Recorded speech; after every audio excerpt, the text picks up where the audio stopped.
ఇలాంటి జరిగినప్పుడు చట్టాలు చాలా కఠినంగా ఉండాలి, బలంగా ఉండాలి, ఇనప తెరల్లా ఉండాలి అని చెప్తా ఉన్నాం.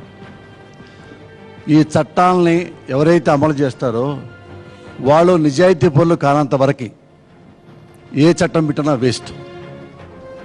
ఆ చట్టాన్ని ఎవరి చేతుల్లో ఉందో వాళ్ళే పెద్ద రేపిస్టులుగా ఉన్నారు. ఢిల్లీలో ఏం జరిగిందంటే ఎవడో అనామకులు నలుగురు లేమెన్స్ వాళ్ళు రేప్ చేశారు, ఎక్కడో అన్అఫిషియల్గా రేప్ చేశారు, మన దృష్టికి వచ్చింది. కానీ హైదరాబాద్ నడిబొడ్డులో గవర్నరు అఫిషియల్గా అమ్మాయిలు రేప్ చేశాడు. ఇక్కడ తివారీ అనేవాడు ఒక రాస్కెల్ ముఖ్యమంత్రికి చేశాడు ఒక రాష్ట్రానికి, అఫిషియల్గా అమ్మాయిలు తెప్పించుకొని రేప్ చేశాడు. వాళ్ళ పక్కలో పడుకున్నారు. ఏం పీకాం? ఎవరు తిడతారు మీరు? ఏ చట్టాన్ని తిడతారు?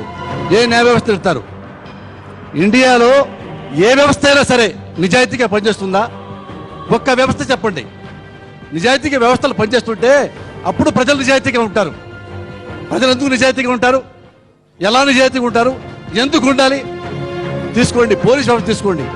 పోలీసు వాడు అమ్మాయిని ఫోన్ చేసి నైట్ రమ్మని చెప్తున్నాడు. ఇదే హైదరాబాద్లో చూశాను నేను. న్యాయమూర్తులు తీసుకోండి, అమ్మాయిలు మోసం చేసి వెళ్ళిపో, నేను న్యాయమూర్తిని, నువ్వేం పిగుతావు అన్న న్యాయమూర్తులు ఉంటారు.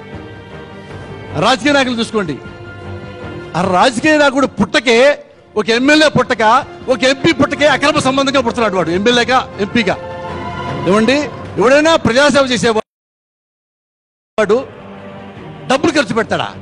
ఇది వ్యాపారమా? రాజకీయ వ్యాపారమేనా? వాడు సారా పోసి ఓట్లు కొంటాడు, డబ్బులు ఇచ్చి ఓట్లు కొంటాడు, కులాన్ని వాడతాడు, మతాన్ని వాడతాడు. ఇలాంటి రాస్కెల్స్ ఎమ్మెల్యేలు ఎంపీలు అవుతుంటే, వీళ్ళు అసెంబ్లీలో కూర్చుంటే ఎట్టండి మంచి చట్టాలు అమలు అవుతాయి? ఎట్టండి రేపులు జరగకుండా ఉంటాయి? వీళ్ళు చూసే కదా ప్రజలు చెడిపోతారు. మా ఎమ్మెల్యే గారు డబ్బులు తింటున్నాడు, మా ఎమ్మెల్యే గారు బుకప్ చేస్తాడు, మా ఎమ్మెల్యే గారు అవినీతిగా ఓట్లు కట్టున్నాడు, నేను కూడా రాంగ్ రూట్లో వెళ్తా, నేను కూడా షార్ట్ కట్లో సుఖం పొందుతా. వాడు షార్ట్ కట్లో ఎమ్మెల్యే అయిపోయి కోట్లు సంపాదిస్తాడు కదా. ఈ ప్రజలు వాడు కార్యకర్త కూడా షార్ట్ కట్లో అమ్మాయి రేపు చేయొచ్చు, మా ఎమ్మెల్యే కాపాడతాడు. అవును కదండి. మనకి రెండు చట్టాలు ఉన్నాయి. ఇండియాలో ఎక్కువే ఉంది, బ్లాక్ మనీ, వైట్ మనీ ఉంది. అలాగే బ్లాక్ చట్టం, వైట్ చట్టం ఉంది, ఉన్నాయి కదా. మొన్న ఎవరినో ఇక్కడ 5 స్టార్ హోటల్లో నిన్నే పేపర్లు వేశారండి.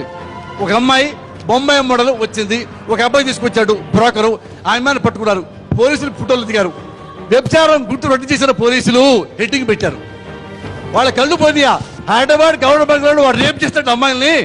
రేప్ చేశాడా పోలీసు? గవర్నర్ పట్టుకున్నాడా? వాడు చొక్కా పట్టుకున్నాడా? అమ్మాయిలను పట్టుకున్నాడా?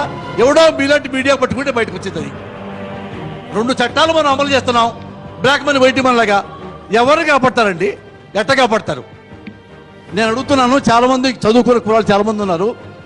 సినిమాలో మోహన్ బాబు గారు సినిమా తీశాడు. అందులో బ్రాహ్మణుల గురించి ఓ డైలాగ్ వచ్చింది. అది మాకు అభ్యంతరకరం, మాకు అవమానించే ఉంది మా బ్రాహ్మణ వ్యవస్థని, తీసే డైలాగ్ గారు ఫైట్ చేశారు. తప్పులేదు, వాళ్ళ మనోభావాలు దెబ్బతిన్నాయి, తీసేయాల్సిందే. అలాగే డమ్మరకు సినిమాలో కటిక అని మాట మాటారు, వాళ్ళ వరకు వచ్చింది. ఉండడానికి లేదు, మా మనోభావాలు దెబ్బతిన్నాయి, తీసేయి, తప్పులేదు. అలాగే రాంబాబు సినిమా వచ్చింది, అందులో ఒక ప్రాంతం మనోభావాలు దెబ్బతిన్నాయి, తప్పలేదు. రోడ్డు మీద ఎగబడ్డారు, ఆఫీసు ధ్వంసం చేశారు, తీసే డైలాగులు మా ప్రాంతీయ మనోభావాలు దెబ్బతింటాయి, తప్పులేదు. వాళ్ళ మనోభావాలు దెబ్బతిన్నప్పుడు తిరగబడ్డారు, కొట్టాల్సిందే. మా సినిమా నేను తప్పిస్తారని కూడా కొట్టాల్సిందే. ఇంత చైతన్యం వీళ్ళందరికీ, ఈ స్టూడెంట్స్ వీళ్ళంతా కలిపేసి ఇంత నిజాయితీగా ఉన్నారే, చిన్న సినిమా డైలాగ్ ఎగబడుతున్నారే. కళ్ళ ముందు అవినీతి చేస్తున్న వెధవలు ఉన్నారు రాజకీయ ఎమ్మెల్యే ఎంపీల రూపంలో. వాళ్ళంతా చెప్పుతూ కొట్టరు, వీళ్ళంతా యూనిటీకి ఎందుకుంటారు? అప్పుడు యూనిటీ ఏమైంది? కులం అంతా పక్కన పెట్టండి. కళ్ళ ముందు కోట్లు తొప్పుతున్నారు ఎమ్మెల్యేలు ఎంపీల రూపంలో చాలా మంది రాజకీయ నాయకులు. వాళ్ళ చెప్పుతో కొట్టరే, మన డబ్బులు వసూలు చేద్దాం, అది మన డబ్బులు కదా. ఈ చైతన్యం మొత్తం ఉండాలా ఢిల్లీలో ఉన్నట్టుగా. అలా ఉంటే ఏమన్నా